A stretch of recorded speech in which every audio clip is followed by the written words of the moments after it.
اور مسلمس کا بہت برا حال تھا. یہاں تک کہ جو ہندوازم اور سکھ ہیں ان کو کافی اہمیت تھی کیونکہ سکھ اور ہندو ایک ہو گئے تھے, کیونکہ ان کا مفادات ان کو زیادہ مطلب کہ ہندوؤں سے میرے تھے سکھوں کو. تو مسلمان کے جو اس وقت جو علماء کرام ہیں انہوں نے فتویٰ جاری کیا کہ بر صغیر میں مسلمانوں کا رہنا جائز نہیں ہے, کیونکہ یہاں پہ اس وقت نان مسلم حکومت کر رہے ہیں, جائز نہیں ہے. بر صغیر دارالحرب ہے, یہاں پہ رہنا جائز نہیں ہے. تو تاریخ کہتی ہے کہ ہزاروں مسلمانوں نے اپنی جائیدادیں بیچ کے افغانستان ہجرت کرنا چاہیے. جب افغانستان گئے تو افغانستان نے بھی آگے سے راستہ روک لیا, اور اب واپس وہ لوٹے بٹے آئے, ان کو کچھ نہیں نظر آیا, اور مطلب کہ وہی لوگ ہندوستان میں واپس آ گئے اور کچھ ان کا کوئی کچھ نہیں تھا. حالات بہت کریٹیکل ہوتے گئے. مطلب کہ مسلمانوں کے لیے اگر دیکھا جائے تو یہ 1857 کی جنگ مسلمان ہار گئے تھے اور غلامی مسلمانوں پہ قابض تھی. وہ اپنا سکون سے تھے, ان کو تو کوئی فرق نہیں پڑا ان کے, بلکہ ایک سلطنت قائم ہو گئی تھی ہندوازم کی, کیونکہ یہ 1000 سال سے لگاتار غلامی میں رہے. پہلے سارے مسلمان کی غلامی میں رہے تھے, تو مطلب کہ 1000 سال سے یہ غلامی میں تھے. اچھا, اب جو پھر اللہ تعالیٰ نے ہمیں علامہ اقبال جیسے شخصیت دی, قائد اعظم جیسی شخصیت دی. اگر قائد اعظم میں دیکھا جائے تو یہ بھی پہلے کانگریس میں گئے, تو کانگریس سے ان کو مطلب کہ نالج آ گئی کہ مطلب کہ یہاں پہ رہنا مطلب کہ صحیح نہیں ہے, مسلمانوں کو مجھے ایک الگ کرنا چاہیے. تو اور علامہ اقبال بھی پہلے کانگریس میں گئے. علامہ اقبال جب کانگریس میں گئے تو انہوں نے ایسے خوب شاعریاں لکھی ہیں جن پہ ان کو کافی خطابات ملے. علامہ اقبال پہلے تو اس چیز کے قائل تھے کہ پورے جہاں سے اچھا ہندوستان ہمارا, لیکن علامہ اقبال نے دیکھا کہ کنڈیشن کیسی ہے, مسلمانوں کو سرکاری ملازمت سے ترک کر دیا جاتا ہے, مسلمانوں کی لینگویج ہے اس کو مطلب کہ کوئی اہمیت نہیں دی جا رہی, مطلب اردو زبان کی اہمیت نہیں دی جا رہی, ترک کر دیا جا رہا ہے ہر چیز کو. تو پھر علامہ اقبال نے ایک شعر پڑھا جس نے پورے پاکستان کا نظریہ دکھا دیا. چین و عرب ہمارا, ہندوستان ہمارا, مسلم ہے ہم, وطن ہے سارا جہاں ہمارا. یہ وہ شعر تھا جس شعر نے علامہ اقبال کا موقف ساری دنیا کے سامنے صاف صاف دکھا دیا. اور قائد اعظم پہلے کانگریس سے الگ ہو چکے تھے, پھر قائد اعظم اور ان قائد اعظم کو بھی ایک مضبوط چٹان مل گئی پاکستان کے لیے. تو انہوں نے مطلب کہ اسٹرگل کرتے رہے, مطلب کہ اپنی تحریکیں بنائی. جو مسلمان سوئے ہوئے تھے, مسلمان اسی چیز کے قائل تھے کہ جو برٹشرز ہیں یہ ہمیں نہیں دیں گے. اگر دیکھی جائے تحریک کے لحاظ سے برٹشرز نے بہت اچھا کام کیا کہ ہمیں ایک علیحدہ کنٹری دے دیا.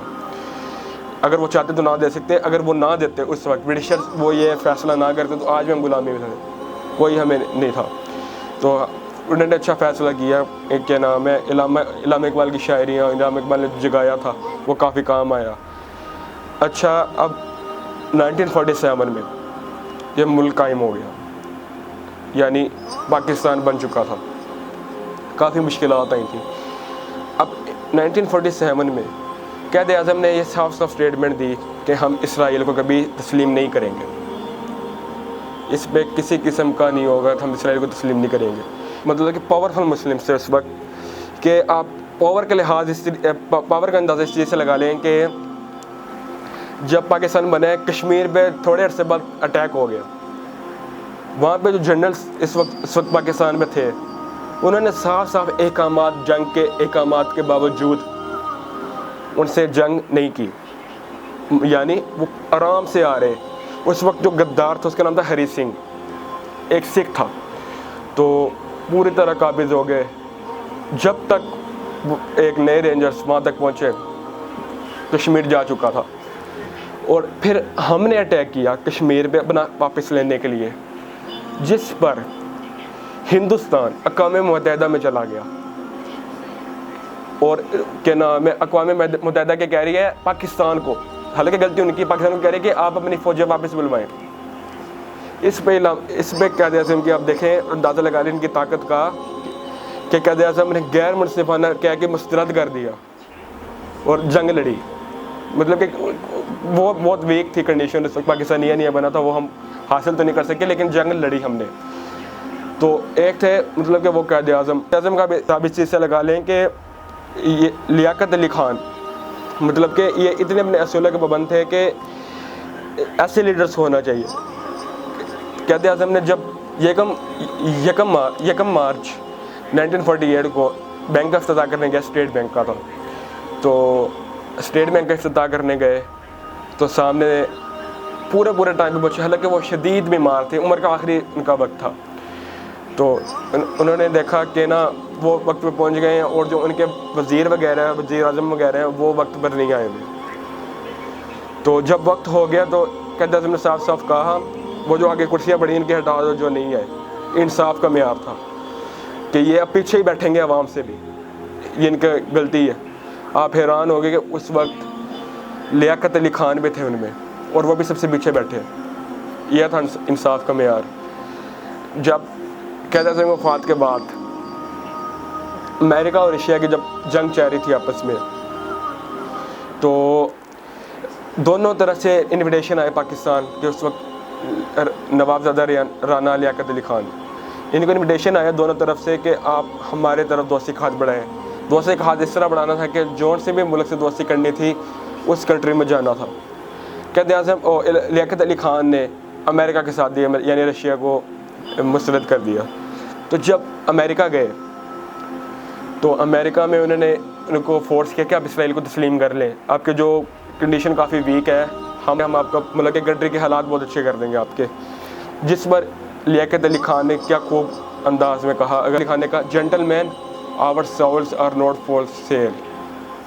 اور دیکھیں اس کے تھوڑے عرصے بعد ہی لیاقت علی خان اسٹیج پہ گئے برادران ملت کا تقریر کے دوران، وہیں سے 2 گولیاں لیاقت علی خان کو مار دی گئیں، اور لیاقت علی خان اس دنیا سے کوچ کر گئے.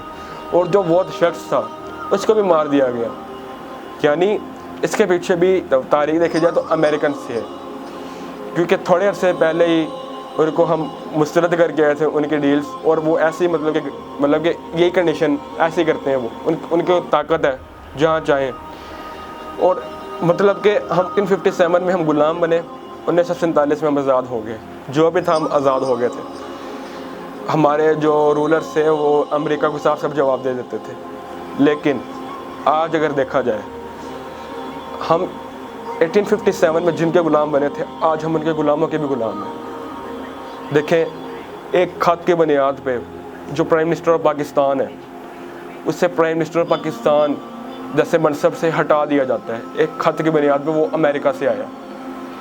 یہ جنرل مشرف دیکھیں، جنرل مشرف کو امریکہ سے آرڈرز دیے جاتے ہیں کہ اگر آپ نے ہمارے ساتھ افغانستان کے خلاف جنگ میں حصہ نہ لیا تو ہم آپ کو تباہ کر دیں گے. جنرل مشرف آگے ہو جاتے ہیں اور جنگ میں حصہ لیتے ہیں، کتنے لاکھوں مسلمان شہید ہو جاتے ہیں. اب آپ یہ دیکھیں کہ کیسے ان کو ختم کر دیا گیا. مطلب کہ ایک زور ہم غلاموں کے غلام بن چکے ہیں. اب جو ایک گورنمنٹ جو اس وقت چاہ رہی ہے وہ بھی ان کے غلام ہے. یعنی اب عوام سے حق لے لیا گیا، الیکشن وغیرہ بالکل عوام سے حق لے لیا گیا. اب جو وہ چاہتے ہیں امریکن چاہتے ہیں وہی مسلط کر دیا جاتا ہے. تو اس کے لیے ہم نکلیں. میرا کہنے کا مطلب ہے کہ ہم نے جس طرح پچھلے 1000 سال بادشاہت کی ہے، 1857 سے پہلے ہماری بادشاہت تھی، ہمیں اسی طرح قائم کرنے کی ضرورت ہے. ہمیں نکلنے کی ضرورت ہے. ہم کب تک یہ غلام رہیں گے؟ ایک قسم کی وہ ہمارے ساتھ گیم کھیل کے گئے ہیں جو برٹشر سے انہوں نے تقسیم کرنا تھا برِ صغیر کو. مسلمانوں کی انہوں نے سلطنت کا خاتمہ کر کے مسلمانوں کو ایک طرف کر کے چھوٹی سی اسٹیٹ بنائی ہے، اور کیا نام ہے ہندو اور سکھوں کو الگ کر دی. ہندو اور سکھوں کے تو کبھی وہ ابھرے نہیں ہے تاریخ میں، ان کی بہت کمزور تاریخ ہے. مسلمانوں کی مضبوط ترین تاریخ ہے. انہوں نے ایک گیم کھیل لیا اور اتنا ویک کیا پاکستان کو. پاکستان ایک مسلمان ممالک ہے برِ صغیر میں، اتنا ویک کیا کہ یہاں پہ کوئی سلطنت تک قائم نہ ہو سکے، اور ابھی تک ان کے تھریٹس موجود ہیں. جب وہ چاہیں ڈرون اٹیک کے ذریعے حملہ کروا دیتے ہیں، جب وہ چاہیں جو مرضی کر لیتے ہیں. اصل میں ہم غلام بن چکے ہیں. ہم ان کے بھی غلام بن چکے ہیں جن کے ہم غلام تھے، اور جو ان کے غلام ہیں ہم ان کے بھی غلام بن چکے ہیں. ہماری کنڈیشن یہ ہے. تو اس تحریک میں آپ میرا ساتھ دیں کہ ہم ان کے خلاف کھڑے ہوں جن کے ہم غلام ہیں. یہ مسلمانوں کو یہ زیب نہیں دیتا. ہمارا جو مذہب ہے وہ کسی صورت اس چیز کی اجازت نہیں دیتا کہ ہم کسی ایسے شخص کو اپنے اوپر رولنگ کرنے دیں، ایسے شخص کو اپنے اوپر حکومت کرنے دیں جو کافر ہو. ہم مسلمان ہیں. ہمارے لیڈر صرف نبی پاک صلی اللہ علیہ وسلم ہے. ہمارے اوپر کوئی نان مسلم حکومت نہیں کر سکتا. ہمارا معیار یہ نہیں ہے کہ ہمارے اوپر کوئی نان مسلم رولنگ کرے. ہمیں خود اس دنیا پہ رولنگ کرنی ہے، جو مرضی ہو جائے، ہم نے کسی کو اپنے اوپر رولنگ نہیں کرنے دینی اپنے اوپر۔ یہ اس وقت علامہ اقبال پھر سے نہیں آئیں گے، قائد اعظم پھر سے نہیں آئیں گے ہمیں اس گہرائیوں سے نکالنے۔ وہ انہوں نے جب نکالا تھا تو انہوں نے اپنا نبھایا تھا۔ انہوں نے، علامہ اقبال نے بھی کیا خوب شعر کہا تھا کہ یہ امریک جلاد بلا کیا خاک ڈرائیں گے ہم کو، ہم ایک خدا کے قائل ہیں باطل کو مٹا کر دم لیں گے۔ علامہ اقبال کے بھی موجود ہے۔ اور قائد اعظم نے بھی جب انہوں نے اقوام متحدہ نے کہا کہ اپنی فوجیں واپس لو، قائد اعظم نے غیر منصفانہ دے کے مسترد کر دیا، اور قائد اعظم نے بھی غیر منصفانہ دے کے مسترد کر دیا۔ اور لیاقت علی خان نے بھی ان کی توہین کر دی امریکہ میں جا کے، کیونکہ وہ ہمارے پر حکم چلا رہے تھے۔ آج ہماری کنڈیشن ہے کہ ہم ان کے حکم مان رہے ہیں اور ہم غلام بن چکے ہیں۔ اس غلامی سے نکلیں۔